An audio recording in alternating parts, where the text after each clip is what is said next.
નમસ્કાર મિત્રો, આજે આપણે આ વિડીયોની અંદર વાત કરવાના છે કે ઘણા મિત્રો જે આગાહીકારો છે એ મિત્રો હવામાન વિભાગ પણ આગાહી કરી રહ્યો છે, આગાહીકારો પણ આગાહી કરી રહ્યા છે, આગાહીના નિષ્ણાતો પણ આગાહી છે તે કરવામાં કરી રહ્યા છે.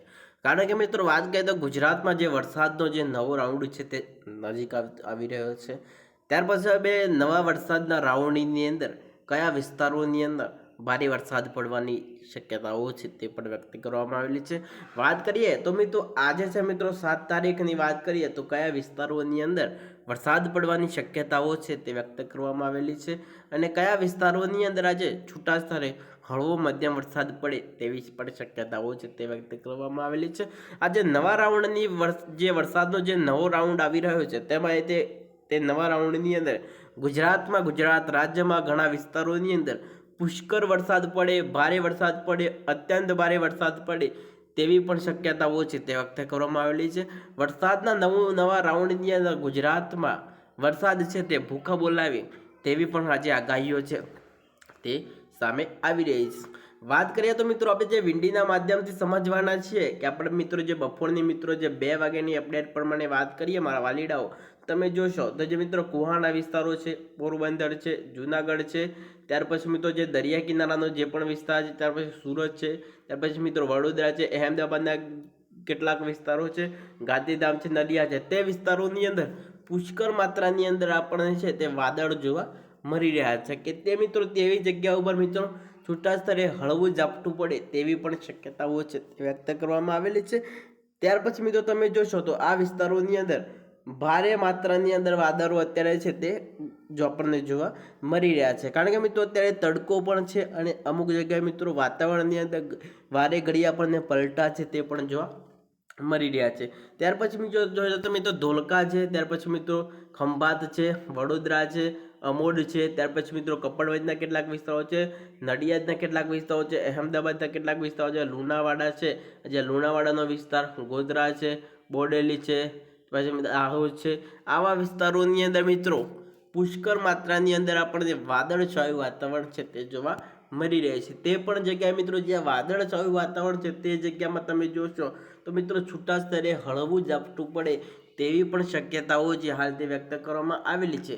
ત્યાર પછી મિત્રો તમે આ વિસ્તારોની અંદર જોશો તો ત્યાં પણ આપણને કોઈ પણ વરસાદી સિસ્ટમો છે તે આપણને જોવા નથી મળે કે મિત્રો તે વિસ્તારોની અંદર હળવું ઝાપટું પણ આપણને જોવા ના મળી શકે તેવા વિસ્તારો છે. રાજકોટ છે, ચોટીલા છે, મોરબી છે, સુરેન્દ્રગઢ છે, બોટાદ છે અને જસદણ છે, આ બધા વિસ્તારોની અંદર પણ જોશો તો ત્યાં મિત્રો અત્યારે ગરમીનું જે ટેમ્પરેચર છે તે મિત્રો 26થી લઈ અને 28 ડિગ્રીની રેન્જની અંદર આપણને જોવા મળી રહ્યું છે. કારણ કે મિત્રો અત્યારે ગરમી પણ બહુ પુષ્કળ પડી રહી છે ને બફારાનું જે પ્રમાણ છે તે પણ અત્યારે વધી રહ્યું છે.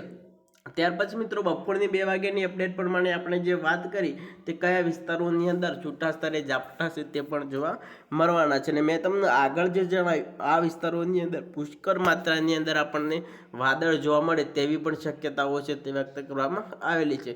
ત્યાર પછી મિત્રો તમે જોશો તો આપણે જે વરસાદની માહિતી તમને આપી દઈએ કે આપણે 2 વાગ્યાની અપડેટ પ્રમાણે વાત કરીએ તો તમે જોશો તો જે વાદળી કલરનો જેટલો પણ વિસ્તાર દેખાય છે તે વિસ્તારોની અંદર છૂટા સ્તરે હળવો મધ્યમ વરસાદ પડે તેવી શક્યતાઓ છે તે કરવામાં આવેલી છે. કારણ મિત્રો જે કોહા છે, પોરબંદર છે, જુનાગઢ છે, ગાંધીધામ છે, ત્યાર પછી મિત્રો અહેમદાબાદના કેટલાક વિસ્તારો છે, ત્યાર પછી મિત્રો જે દરિયા કિનારાનો જે વિસ્તાર છે ત્યાં મિત્રો આજે છૂટા સ્તરે હળવા મધ્યમ ઝાપટા પડે તેવી પણ શક્યતાઓ છે તે વ્યક્ત કરવામાં આવેલી છે.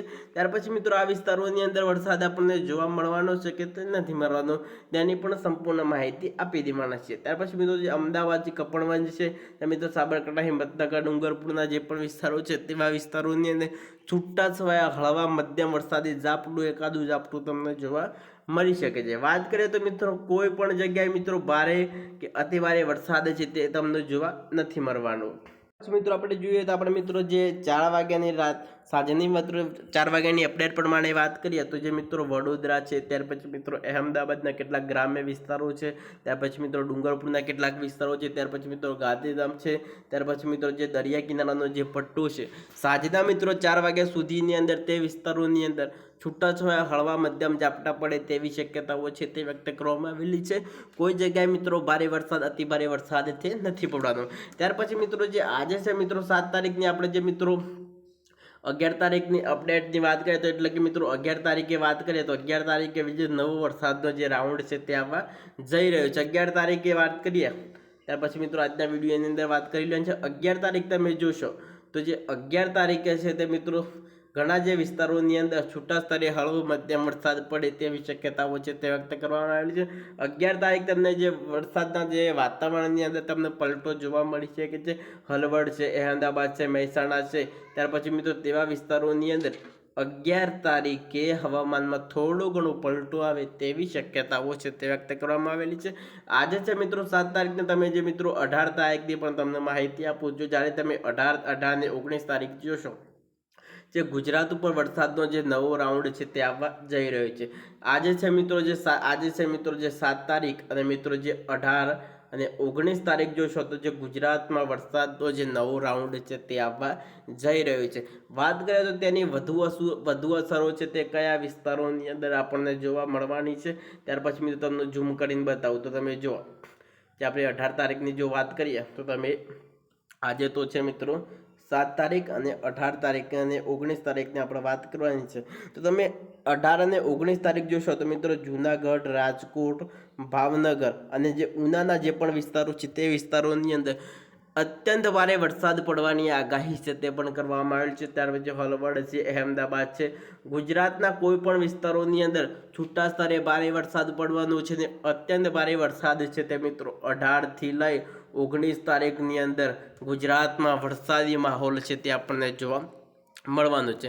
કારણ કે મિત્રો આજે છે મિત્રો છે 7 તારીખની તમને અપડેટ આપું કે આજે મિત્રો છે 7 તારીખ છે તો જે 7 તારીખથી આજે મિત્રો 7 તારીખની વાત કરીએ તો 7 તારીખની અંદર છે તે વરસાદ છે મિત્રો તે વેકેશન ઉપર ગયો હોય તેવું લાગે છે. કારણ કે મિત્રો જે ઘણા જે લીલા પાકોની અંદર આપણને જે પાણીની પણ જરૂર આપવી જોઈએ કારણ કે અમુક જે પાણીવાળા જે પાકો છે તેને સુકાતા આપણને જોવા પણ મળી રહ્યા છે. કારણ કે મિત્રો 7 તારીખથી લઈ અને 17 તારીખ સુધી વરસાદ આપણને જોવા નથી મળવાનો. ત્યાર પછી મિત્રો 18 તારીખથી લઈ 19 તારીખ ગુજરાતમાં સમગ્ર ગુજરાતમાં વરસાદી માહોલ છે તે આપણને જોવા મળવાનો છે. ત્યાર પછી મિત્રો જે આજે 7 તારીખથી લઈ ને આજે 7 તારીખ છે મિત્રો બરાબર તો 17 તારીખ સુધી ખેડૂતોને તમામ કામ પતાવી દેવા નમ્ર વિનંતી. કોઈને હળ ચલાવવાનું હોય, કોઈને પાણી દવા બધું કરવાનું હોય તે કામ પતાવી દેવા નમ્ર વિનંતી. કારણ કે મિત્રો જે ઘણા ટાઈમથી આપણને ગુજરાતમાં વરસાદે ધબધબાટી બોલાવી હતી. કારણ કે મિત્રો હવે થોડાક ટાઈમો સુધી વરસાદ વેકેશન ઉપર જતો રહ્યો છે એટલે કે મેઘરાજા છે તે અત્યારે સૂઈ ગયા છે ને જ્યારે મેઘરાજા હવે ક્યારે ફરીથી જાગવાના છે તેની સંપૂર્ણ માહિતી તમને આગળ મેં તમને આપી કે 7 તારીખથી લઈ અને 17 તારીખ સુધી મેઘરાજા આરામ ઉપર જયેલા છે. તો ચાલો મિત્રો બીજી અપડેટ સાથે ફરી મળીશું. રજા આપશો. વંદે માતરમ.